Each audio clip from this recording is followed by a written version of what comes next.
Nessa aula veremos conceitos, aspectos farmacológicos, tipo de anticoncepção hormonal, mecanismo de ação, benefícios, indicação, contraindicações.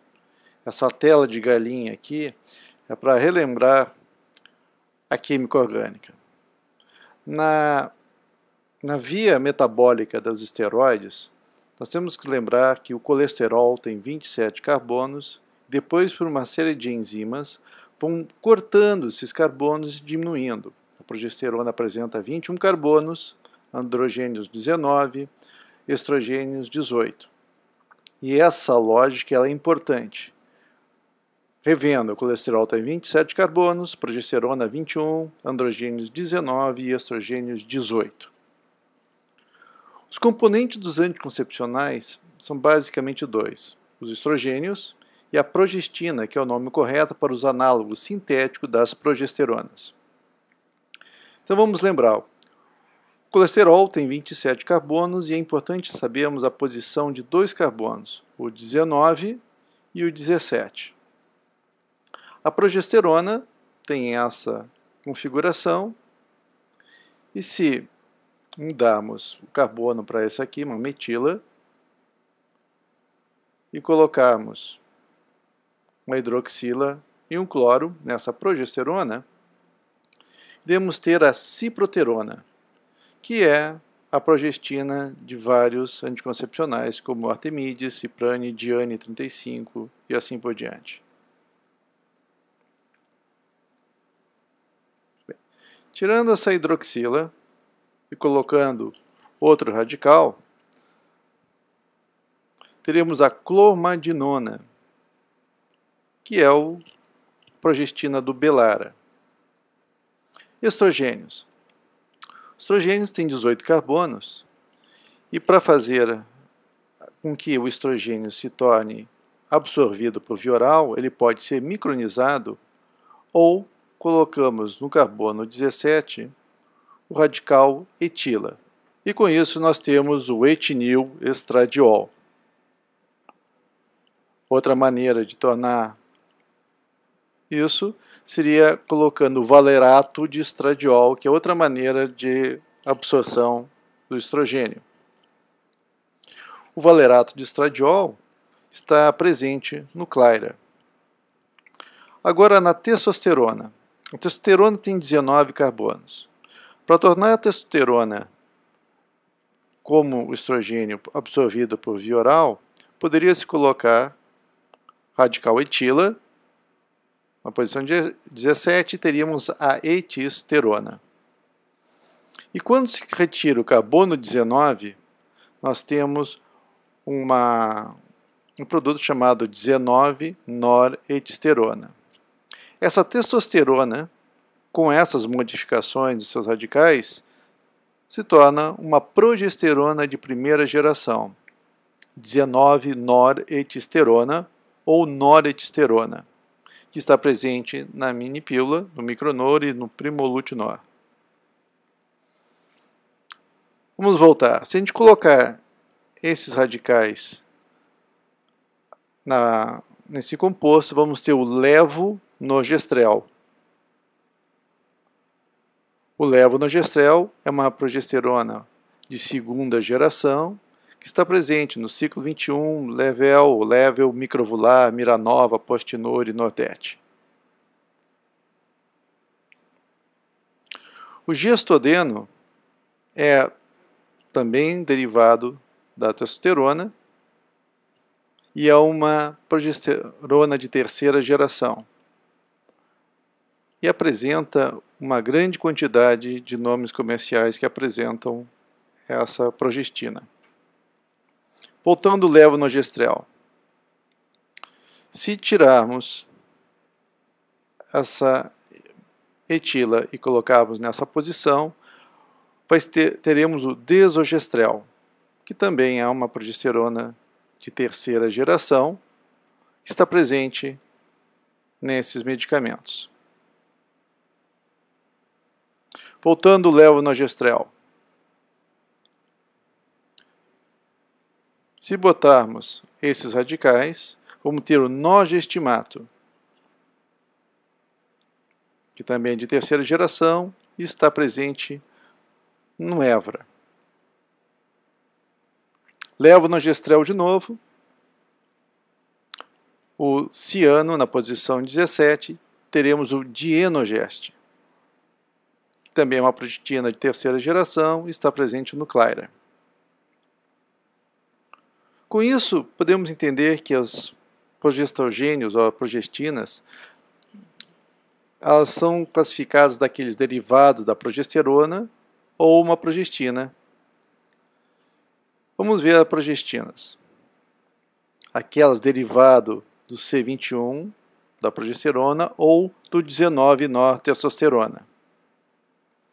E dentro disso ainda temos as pregnanas, não pregnanas, estranas e gonanas. Vamos ver os derivados do 19-nor. As estranas, noretestosterona, primeira geração.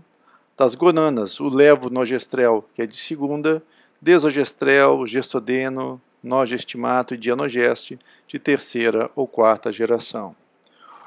O nome de gerações, na realidade, significa o momento quando foi lançado no mercado. Não é uma questão a respeito da sua qualidade, ser mais moderno. Vamos verificar então agora sobre o derivado C21. As pregnanas. Temos medroxprogesterona, acetato de ciproterona, acetato de clomadinona e a drosperinona. Fazendo um resumo nesse quadro, podemos verificar que temos aqui noretestosterona primeira geração, levonorgestrel segunda, desogestrel, gestodeno, terceira, quarta geração, drosperinona e ciproterona, que são derivados do C21. Aquilo que era uma testosterona, ela foi sendo modificada e a sua atividade progestacional começou a ser aumentada de acordo com a geração. A atividade androgênica foi tentada diminuindo aos poucos. E temos aqui no gestodeno e na drosperinona uma atividade antimineralocorticoide. Os derivados do C21, a drosperinona e a ciproterona, têm uma atividade antiandrogênica. E o dienogeste, que apesar de ser um derivado do 19-nor, conseguiu ser uma atividade antiandrogênica. Qual o mecanismo de ação? É importante entender que o estrogênio ele suprime o FSH e reduz a secreção do LH, enquanto que o progestogênio reduz a secreção do LH. Ambos inibem a liberação de gonadotrofinas.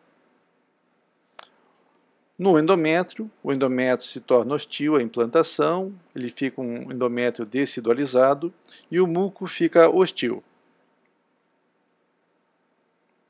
Aqui a gente identifica o endométrio que tem por volta da 23º dia. Vocês veem que aqui no estroma existe essa área mais areada, o edema. E quando existe a decidualização, ou seja, a exposição à progesterona, esse estroma fica com esse aspecto. Vocês veem que as glândulas ficam menores, mais finas. E essa é a presença microscópica do endométrio decidualizado. Qual é a lógica por trás da pílula? O estrogênio inibe o FSH e o progestogênio inibe o LH. Portanto, o estrogênio inibe o recrutamento e pode ser feita a pausa, enquanto que no progestogênio existe o recrutamento, mas não existe a ovulação. Portanto, não é permitido que haja pausa. Se houver a pausa, aquele folículo que foi recrutado irá ovular. Quais são as consequências lógicas disso? Se inibe a ovulação, menor câncer de ovário. Se decidualiza o endométrio, nós vamos ter menor câncer de endométrio, menos sangramento e menos anemia.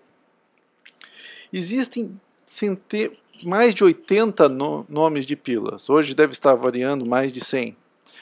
Mas todos eles apresentam a variação de uma combinação de 2 tipos de estrogênios com 6 progestinas. Vamos ver os princípios. Temos os monofásicos, que são quantidades idênticas de estradiol e progestina nos 21 comprimidos. No caso, esse Miranol Level, que apresenta 100 microgramas de levonorgestrel e 20 microgramas de etinil-estradiol. Os bifásicos. Os bifásicos nós temos na primeira fase um aumento do estradiol e na segunda um aumento da progestina. A lógica, por isso, poderia dizer que seria, no início, o estrogênio dado diminuiria a chance de um recrutamento e depois seria mantido pelo desogestrel. E o trifásico? O trifásico foi concebido para tentar imitar o ciclo menstrual e para reduzir a quantidade de progestina dada no ciclo. Temos o inicial de 30 microgramas, depois 40, voltando a 30, depois levonorgestrel com quantidades aumentadas e um período final de placebo. Contudo, quando temos uma concentração final de 60 microgramas de progestinas, não haveria necessidade de dar o anticoncepcional trifásico. O quadrifásico, ele apresenta no início o valerato de estradiol, depois 2 mg e 1 mg no final, e o Dianogeste com diferentes concentrações e no final o placebo. Pelo fato do Dianogeste ser um forte inibidor do endométrio, trazer uma inibição da proliferação, uma atrofia importante, é necessário que haja estrogênio para que melhore, diminua o escape, que diminui o sangramento. Os anticoncepcionais só de progestágeno, é a noredisterona, nós temos uma inibição da ovulação em 40% a 70% e ele tem que ser tomado continuamente. No caso, o desogestrel, ele inibe a ovulação em 97% e é também tomado continuamente. O transdérmico, ele tem o etinil-estradiol e norelgestromina, que pode ser colocado o adesivo em diferentes locais ao redor da cintura, num dia da semana. Dá uma pausa na terceira semana e inicia de novo.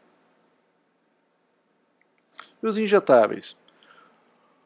Os injetáveis não têm um mecanismo de primeira passagem. Contudo, é importante lembrar que eles devem ser dados com uma agulha de 30 por 7 ou 30 por 8. Tem que ter 3 centímetros de tamanho por uma injeção intramuscular profunda. Temos noretisterona com valerato estradiol e dihidroprogesterona com enantato de estradiol. Essas formas de estradiol, vocês podem perceber que eles sejam absorvidos. E os mensais só com progesterona, temos acetato e medroxiprogesterona, que também deve ser dado intramuscular profundo a cada 12 semanas. Como medir o índice de falha dos métodos anticoncepcionais? O índice de Peale foi sugerido em 1933 e é o número de gestações não desejadas dividido pelo total de meses expostos à gestação vezes 1.200. Quanto mais próximo de zero, melhor o índice de Peale, melhor a anticoncepcional. E, teoricamente, o número variaria de 0 a 1.200. Quais são as controvérsias relacionadas com o anticoncepcional? O anticoncepcional oral, ele dá câncer de mama. Um trabalho publicado com 53.297 casos com câncer de mama e 100 mil controles, foi verificado um risco relativo de 1,24 com intervalo de confiança de 1,15 a 1,33, com um P extremamente significativo. Realmente, poderíamos dizer com isso que aumenta a chance de ter câncer de mama. Mas quando se fala risco relativo, nós não entendemos exatamente relativo a quê. Se colocarmos os valores absolutos, isso significa que no caso de 35 em 100 mil, aumenta para 43 em 100 mil. Seria os 24%. Contudo, se a paciente ficar mais de 10 anos sem tomar a medicação, perde-se a relação. Tromboembolismo venoso vezes o tipo de progestágenos. Aqui se identifica quais são dos progestágenos aquele que tem menor chance de tromboembolismo, que no caso é o levonorgestrel. Outros com desogestrel têm aumentado, assim como a dorsporinona. Temos que levar em consideração que não é somente o tipo de progestágeno, mas também a quantidade de estrogênio que é dada. Então, a mensagem sobre o tromboembolismo: oferecer pílulas com levonorgestrel com a menor quantidade possível de etinil-estradiol, 20 microgramas ou menos. Para saber os critérios de elegibilidade, a Organização Mundial da Saúde lançou um livro, que vocês podem achar nesse site, nesse link, que identifica cada situação e diz se é número 1, 2, 3 ou 4. 1 é sem restrições, o 4 não pode se usar de jeito nenhum, 2 pode usar porque as vantagens são maiores que os riscos, mas deve se acompanhar, e o 3 é não usar, só se for a última escolha. Ou seja, não tem coisa melhor do que usar? Um exemplo é isso. Pílula anticoncepcional, oral, só progesterona, que é o P, o R, que é o anticoncepcional combinado por via anel vaginal, e o injetável, que é o C e C. Paciente com dor de cabeça, sem enxaqueca, dor de cabeça leve ou grave, no início ou na continuação seria 1 ou 2. Agora, se ela tem enxaqueca, essa paciente, com aura em qualquer idade, seria número 4. Ou seja, é inadmissível dar para essa paciente pílula anticoncepcional. Se ela tem mais do que 35 anos e não tem aura, ficaria entre 3 e 4. Da mesma forma, não existe coisa melhor. E se ela tem menos de 35 anos, sem aura, mas tem enxaqueca, ficaria entre 2 e 3. A mensagem aqui é verificar se uma paciente que tem enxaqueca, se não existe algo melhor para dar para ela. Eu repensaria o uso de dar uma pílula anticoncepcional combinada. Para entender as contraindicações, no caso esse é um livro extenso, eu achei melhor apresentar da seguinte forma, que as contraindicações temos que entender as propriedades do estrogênio. Se a gente se lembrar que são 3 coisas, o estrogênio aumenta a coagulabilidade, ele é metabolizado e excretado pelo fígado, e quando presente o seu receptor de estrogênio, faz com que haja uma proliferação celular. Se lembrarmos desses 3 aspectos, conseguiríamos deduzir todas as outras indicações. Por exemplo, ele aumenta a coagulabilidade. Tudo que for fator de risco para acidente vascular encefálico, infarto agudo do miocárdio ou embolia é uma contraindicação. Portanto, hipertensão, fumante, fibrilação atrial, coronariopatia, imobilização, vasculopatias, enxaquecas estariam relacionadas com um desses fatores acima, a VE e a embolia. Por exemplo, fibrilação atrial estaria relacionada com embolia. O fígado metaboliza e excreta o estrogênio. Tudo aquilo que estiver relacionado com dano hepático seria uma contraindicação. Hepatite ativa, icterícia, tumor hepático, colangiopatias e cirrose descompensada. O estrogênio causa proliferação celular. Qualquer câncer relacionado com estrogênio teria uma contraindicação. Paciente com câncer de mama teria uma contraindicação formal ao uso de estrogênio. Então, antes de oferecer uma pílula, vamos perguntar, começando, imagine, da cabeça para baixo. A senhora tem dor de cabeça? A senhora fuma? Toma algum remédio? Depois no tórax. Câncer de mama, atual ou passado, tem pressão alta ou cardiopatia. No abdômen, problemas hepáticos, tumores hepáticos, icterícia. Pelve e membros inferiores, se tem algum sangramento vaginal normal ou trombose de membros inferiores. Se tudo for normal, ela for negativa essas perguntas, qual a pílula que devo escolher? Se não houver contraindicação, um de segunda geração com 20 microgramas de etinil-estradiol. Se é uma paciente esquecida, uma paciente organizada, a gente pode dar para ela, ou injetável, se ela é esquecida, ou organizada, a gente pode dar, desde aqueles que sejam trifásico ou quadrifásico. Uma maneira de ajudar as pacientes é tentar associar o uso da medicação com uma atividade que elas fazem todos os dias. Por exemplo, escovar os dentes. Colocar uma cartela de pílula junto com a escova de dente. E, de preferência, também uma em cada bolsa, porque elas saem, as pacientes, e às vezes esquecem.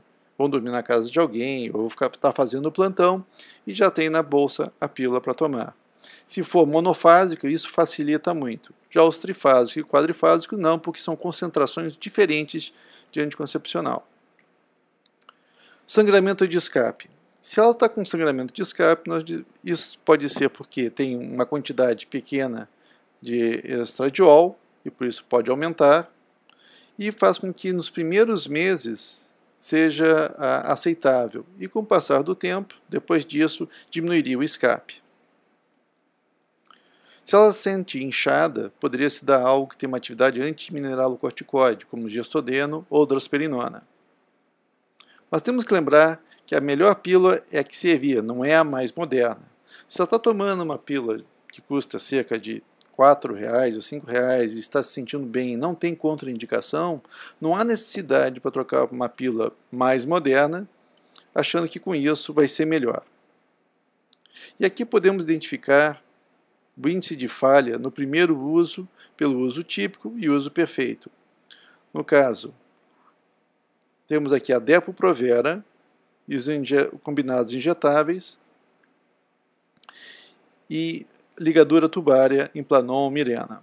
Vocês podem perceber que anticoncepcional oral no seu uso típico, o número de falhas por ano vai ser maior do que o uso dos injetáveis. E isso é explicado. Por quê? Porque dentro as pacientes podem esquecer de tomar a medicação, enquanto que o injetável, uma vez utilizado, foi dado para o paciente. Mas qual é a diferença entre o uso típico e o uso perfeito? Vocês podem verificar que Depo-Provera injetáveis é 3 para 0,3, 3 para 0,05. Isso ocorre por causa do tamanho da agulha, como eu falei antes. Ela deve ter 3 centímetros e injetado no músculo profundamente. É isso. Muito obrigado.